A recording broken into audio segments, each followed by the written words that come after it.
नमस्कार। Two in one unconditional love channel पर मैं उषा किरण पॉल आप सभी का दिल से हार्दिक स्वागत करती हूँ।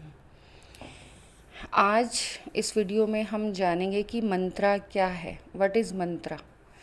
मंत्र इज़ अ थॉटफुल एनर्जी। जो मंत्र हैं वह एक सकारात्मक ऊर्जा का स्रोत है। मीन्स वह विचार जिन्हें पॉजिटिव एनर्जी के साथ बार बार रिसाइट दोहराया जाता है और बार बार दोहराने की वजह से उन शब्दों में वो जो थॉट है, जो विचार है, उन शब्दों में ऊर्जा प्रवाहित की जाती है। उस ऊर्जा की वजह से आसपास का जो वातावरण है उसे सकारात्मक बनाया जाता है। आप चाहें तो अपने आप भी मंत्रों का निर्माण कर सकते हैं, लेकिन जो मंत्र हमारे रिलीजियस मंत्र हैं, मीन्स जो धार्मिक पुस्तकों में लिखे हुए मंत्र हैं, वह सालों से दोहराए जा रहे हैं। इसीलिए उनकी जो पावर है वो बहुत ज़्यादा बढ़ी हुई है। इट मीन्स किसी भी विचार को अगर आप बार बार दोहराएंगे तो वह विचार बहुत ज़्यादा पावरफुल बन जाता है, शक्तिशाली बन जाता है। अगर आप भी अपने किसी विचार को सकारात्मक ऊर्जा देकर बार बार दोहराएंगे तो वह सकारात्मक प्रभाव डालेगी। यहाँ एक चीज़ बहुत ज़्यादा इम्पॉर्टेंट है जो हम सभी को पता होना चाहिए कि जो मंत्र हैं वो ऊर्जा है। ऊर्जा कभी भी सकारात्मक या नकारात्मक इंडिविजुअली नहीं होती। उसके साथ आपने क्या थॉट प्रोसेस यूज़ किया है, मीन्स आपने क्या विचार उस ऊर्जा को दिया है, उस विचार को आप कौन सी ऊर्जा दे रहे हैं। अगर आप मंत्रों का उच्चारण सकारात्मक ऊर्जा के साथ करते हैं तो उसका सकारात्मक प्रभाव पड़ता है। लेकिन ठीक ऐसे ही अगर आप ऊर्जा का प्रयोग नकारात्मक विचार के साथ करते हैं, मीन्स मंत्र का उच्चारण नकारात्मक भाव के साथ करते हैं, तो इसका प्रभाव नकारात्मक हो जाता है।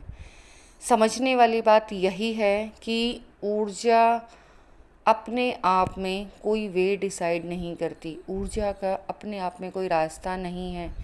आप जिस भाव के साथ उस ऊर्जा को जोड़ेंगे वह ऊर्जा वैसे ही कार्य करेगी। इसीलिए इन मंत्रों का उच्चारण दोनों ही कार्यों के लिए किया जाता है। यज्ञ में भी मंत्रों का ही उच्चारण किया जाता है, साथ ही साथ तंत्र मंत्र मीन्स जादू टोना नकारात्मक प्रक्रियाओं के लिए भी मंत्रों का ही उच्चारण किया जाता है। यह आपके ऊपर है कि आप इस ऊर्जा को सकारात्मक भाव देकर प्रयोग करते हैं या नकारात्मक। आप जिस भाव के साथ उन शब्दों का उच्चारण करेंगे वही आपके जीवन में घटित होगा। या जिस व्यक्ति के प्रति आप उस भाव को रखते हुए इन शब्दों का उच्चारण करेंगे वह उससे प्रभावित होगा। लेकिन ऐसा करते वक्त आपको हमेशा एक बात का ध्यान रखना चाहिए कि हम जो सेंड करते हैं वो ही पलटकर यूनिवर्स हमें देता है। अगर आप इस बारे में अवेयर नहीं हैं तो अवेयर हो जाइए।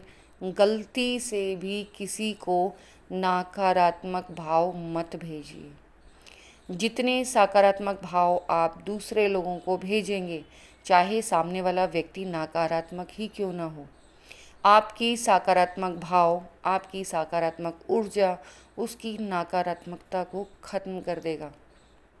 यही कारण है कि हमेशा जो उजाला है वो अंधकार से उत्पन्न होता है। मीन्स जो उजाला है वो अंधकार में ही है, उदाहरण देती हूँ, निराशा। अगर निराशा के 2 टुकड़े कर दिए जाएं और सकारात्मक सोच ये सोचे कि यहाँ नी हटकर ये तो आशा है, अर्थात किसी ने आपको ये कहा कि यह कार्य तो बहुत ज़्यादा निराशाजनक है, इसे नहीं करना चाहिए। आप तुरंत पलट के उसको ये जवाब देंगे, किसने कहा?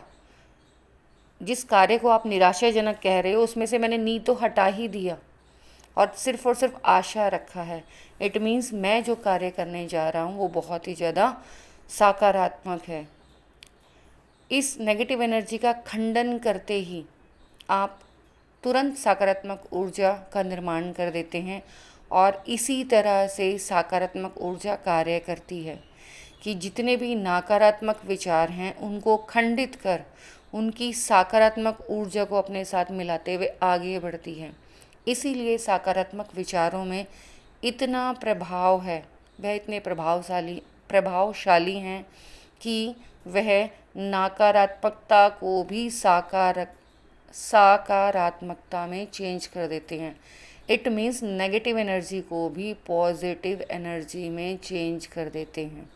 इसीलिए कहा जाता है कभी भी किसी के लिए नेगेटिव थॉट स्प्रेड नहीं करो, पॉजिटिव रहो, खुद भी और दूसरों को भी पॉजिटिव करो। अगर कोई नेगेटिव थॉट बोल रहा है तो उसके उस थॉट को वहीं ब्रेक करो और उसमें से पॉजिटिविटी निकाल कर उसको साथ लेकर चलो, जिससे कि उस नेगेटिव विचार की जो नेगेटिविटी है वो वहीं ख़त्म हो जाए। यही रीज़न है कि हमेशा पॉजिटिव एनर्जी विनर होती है। अब क्योंकि हम लोग इस सीक्रेट को जब तक नहीं जान पाते हैं तभी तक कोई भी नकारात्मक विचार हमारे ऊपर प्रभाव डालता है, लेकिन जैसे ही हम इस सीक्रेट को जान जाते हैं तो किसी भी व्यक्ति का नेगेटिव विचार हमारे ऊपर कोई भी प्रभाव नहीं डालता, क्योंकि जैसे ही वो नेगेटिव एनर्जी या नेगेटिव थॉट हमारी तरफ थ्रो करता है हम उस ऊर्जा को खंडित कर उसमें से पॉजिटिव एनर्जी निकाल लेते हैं और जो नकारात्मक ऊर्जा थी उसे वहीं छोड़ देते हैं। उसके बाद वो अपने आप अर्थ में विलीन हो जाती है, पृथ्वी में विलीन हो जाती है, उसका कोई वजूद नहीं रहता, औचित्य नहीं रहता। इसी तरह से आपको मंत्रों का अगर आप प्रयोग करना चाहते हैं, उच्चारण करना चाहते हैं, तो आपको पॉजिटिव माइंडसेट के साथ ही करना है। ये आज वीडियो बनाने का रीज़न ये है कि व्यूअर्स को कन्फ्यूज़न है कि मंत्रों का उच्चारण मेडिटेशन में करना चाहिए या नहीं करना चाहिए। ये तो मैंने आपको मंत्र की पॉजिटिव साइड बता दी कि मंत्रों को उच्चारण करना चाहिए नहीं, लेकिन हर एक चीज़ की दोनों साइड्स होती हैं। मेडिटेशन में पॉजिटिव साइड आपने देख ली। अब अगर हम मंत्रों का उच्चारण मेडिटेशन में करते हैं तो हम एक माइंडसेट लेकर उस मेडिटेशन को कर रहे हैं। जो मेडिटेशन का रियल पर्पस है मीन्स दोनों ही चीज़ों को पहचानना कि आप सही किसे कह रहे हैं, सही और गलत है क्या। तो आपको गो विद द फ्लो जाना चाहिए, एज इट इज़ मेडिटेशन को वैसे ही एक्सेप्ट करना चाहिए जैसे मेडिटेशन है। मीन्स नकारात्मकता का भी महत्व समझना चाहिए और सकारात्मकता का भी महत्व समझना चाहिए। इसीलिए अगर वास्तव में आप मेडिटेशन को विजुअलाइज करना चाहते हैं, सेल्फ रियलाइजेशन करना चाहते हैं, तो बिना किसी भी थॉट प्रोसेस के शून्य की ऊर्जा के साथ मेडिटेशन कीजिए, ध्यान कीजिए। अपने आप वहाँ से जो सकारात्मक ऊर्जा है आप उसे उत्पन्न करना सीखेंगे, मीन्स क्रिएट करना। यहाँ आप ऑलरेडी एक थॉट प्रोसेस को लेकर चल रहे थे मंत्र उच्चारण में, लेकिन जब आप बिना किसी मंत्र उच्चारण के मेडिटेशन करते हैं तो आप ओरिजिन सीखते हैं, क्रिएशन सीखते हैं, दोनों ही। और उस क्रिएशन में से पॉजिटिव एनर्जी क्यों हमें उसे एक्सेप्ट करना चाहिए, ये आपका माइंडसेट प्रिपेयर होता है। आप सेल्फ रियलाइजेशन करते हैं कि सकारात्मक सोच की आवश्यकता क्या है, क्यों है, किस लिए है। इसीलिए अगर आप मंत्रोच्चारण को भी करके अपना ध्यान करते हैं कोई दिक्कत नहीं है, लेकिन अगर वास्तविकता में सत्य तक पहुंचना है तो आपको शून्य की ऊर्जा से शुरुआत करनी चाहिए। जो भी लोग असेंडेड मास्टर्स हैं वो अपना ध्यान बिना किसी मंत्र उच्चारण के करते हैं। मैंने भी जब मुझे विज़डम प्रोवाइड की गई, किसी भी मंत्र का उच्चारण अपने मेडिटेशन में करना बंद कर दिया और अपना मेडिटेशन फिर से शून्य की ऊर्जा से शुरू किया। यदि आप शून्य की ऊर्जा से अपना आध्यात्मिक जीवन जीते हैं तो आप पॉजिटिव क्रिएशन करना सीखते हैं, आप क्रिएटर बनते हैं। मीन्स खुद उस ऊर्जा में पहुंच जाते हैं जहां से क्रिएशन स्टार्ट होता है। डिवाइन में और आप में कोई भी डिफरेंस नहीं रहता। अब मैं कह रही हूँ इसलिए इन बातों को नहीं मानना, आप प्रैक्टिकली दोनों को करके देखना। जब उच्चारण के साथ आप मेडिटेशन करेंगे तो उसके अनुभव आपको अलग आएंगे, और जब आप शून्य की ऊर्जा के साथ उच्चारण करेंगे तो उसके अनुभव आपको अलग आएंगे। जब आप शून्य की ऊर्जा से उच्चारण करते हैं तो डिवाइन खुद आपको मरखाबा बनाना सिखाते हैं, पॉजिटिव एनर्जी क्रिएट करना सिखाते हैं, अपने आप में मर्ज करते हैं और उन उच्च आयामों तक लेकर जाते हैं जिनका भान भी नहीं है, अर्थात आपको ज्ञान नहीं है, नॉलेज नहीं है। इसीलिए हमेशा अध्यात्म को शून्य से शुरू करने की सलाह दी जाती है, क्योंकि जब तक आप रूट से मीन्स जड़ों से नहीं जुड़ते तब तक आप ऊंचाइयों को नहीं समझ सकते। उस बिल्डिंग का कोई वजूद नहीं है जो हवा में तैर रही हो। हमेशा वही पेड़ मजबूत होता है जिसकी जड़ें ज़मीन में उतनी ही गहरी हैं। इसीलिए डिवाइन ने दोनों ही फील्ड्स बनाई हैं, नेगेटिव फील्ड और पॉजिटिव फील्ड।